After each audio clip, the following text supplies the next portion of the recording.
Malaysia calling ভিসায় ব্যাপক পরিবর্তন আসতে চলেছে। সো হ্যালো এভরিওয়ান, আসসালামু আলাইকুম। আশা করি সকলে ভালো আছেন। বরাবরের ন্যায় আবারও চলে আসলাম আপনাদের মাঝে মালয়েশিয়া কলিং ভিসা সংক্রান্ত আরও একটি গুরুত্বপূর্ণ আপডেট ভিডিও নিয়ে। সো হ্যাঁ বন্ধুরা, আপনারা ইতিমধ্যে যেটা শুনেছেন ঠিকই শুনেছেন, মালয়েশিয়া কলিং ভিসা নিয়ে কিন্তু ব্যাপক এক পরিবর্তন আসতে চলেছে। নতুন নিয়মে নতুন সিস্টেমের মাধ্যমে কিন্তু কর্মীগুলো যাবে। সো আজকের ভিডিওটি অনেক ইনফরমেটিভ একটি ভিডিও হতে চলেছে আপনাদের জন্য, তাই অবশ্যই ভিডিওটি শেষ পর্যন্ত দেখবেন, তাহলেই আপনারা বুঝতে পারবেন। সো ভিডিও শুরুর আগে একটি কথা বলতে চাই, এখনও যারা আমার চ্যানেলটি সাবস্ক্রাইব করেননি অবশ্যই চ্যানেলটি সাবস্ক্রাইব করে দিবেন। সো চলুন জেনে নিই কী পরিবর্তনটা আসতে চলেছে। আপনারা অনেকেই কিন্তু জানেন না যে আগামী 11ই আগস্ট বাংলাদেশের প্রধান উপদেষ্টা ডক্টর মোহাম্মদ ইউনূস তিনি কিন্তু মালয়েশিয়ায় কিন্তু সফরে যাবেন।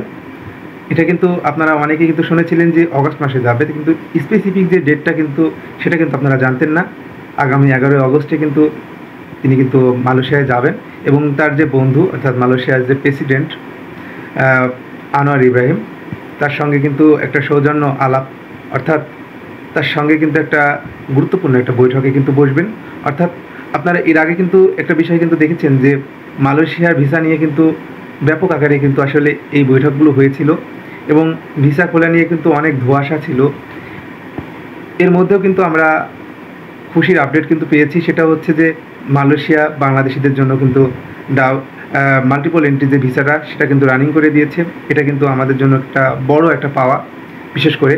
সো এই ধারাবাহিকতায় ডক্টর মোহাম্মদ ইউনূস কিন্তু মালয়েশিয়া সফরে যাবেন এবং দ্বিপাক্ষিক যে আসলে বৈঠকটা তিনি কিন্তু সেটাই করবেন।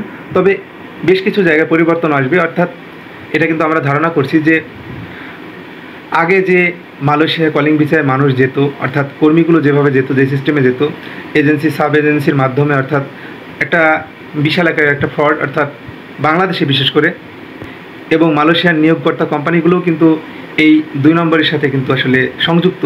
আসলে বাংলাদেশে একদিক থেকে আসলে দোষারোপ করলে কিন্তু হবে না, এটা কিন্তু 2 দিক থেকে কিন্তু আসলে এই সিন্ডিকেটটা চলতো। তবে এই সিন্ডিকেটের উপর ভিত্তি করে কিন্তু অনেক বাংলাদেশি প্রতারিত হয়েছে এবং অনেকে কিন্তু দেশেও চলে এসেছে।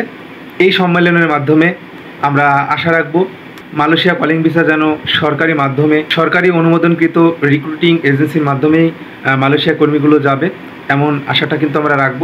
প্রধান উপদেষ্টার যে সফরটা রয়েছে এই সফরটার অপেক্ষা অবশ্যই আমরা থাকব।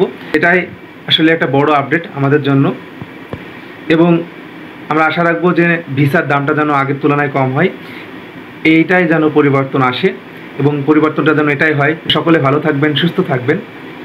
মালয়েশিয়া এবং বিভিন্ন দেশের ভিসা সংক্রান্ত তথ্য পেতে অবশ্যই চ্যানেলটির পাশে থাকবেন। আজকে এই পর্যন্তই, ধন্যবাদ সবাইকে।